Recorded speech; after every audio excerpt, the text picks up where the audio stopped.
യേശു ക്രിസ്തുവിനെ എൻകൗണ്ടർ ചെയ്ത വ്യക്തികളുടെ ജീവിതം നമുക്ക് അടിമുടി മാറുന്നൊക്കെ കാണാൻ പറ്റും. എൻ്റെ ജീവിതത്തെ കർത്താവാണ് മാറ്റിയത്. അനേക ആൾക്കാരുടെ ജീവിതത്തെ യേശു ക്രിസ്തുവാണ് മാറ്റിയത്. യേശു എൻ്റെ ജീവിതത്തിൽ ഇല്ലായിരുന്നെങ്കിൽ ഞാൻ ഇന്നായിരിക്കുന്ന ഒരവസ്ഥയിൽ ആയിരിക്കില്ലായിരുന്നു തീർച്ചയാണ്.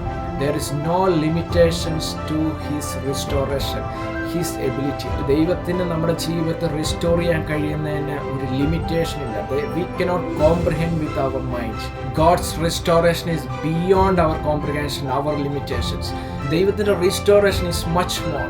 I can say God is a restorer. I am believing for more. Much more. ഇന്ന് ഞാൻ എടുത്ത വചനം പോലെ He is God of much more. He is a God of much more. He is a God. Much more He will restore.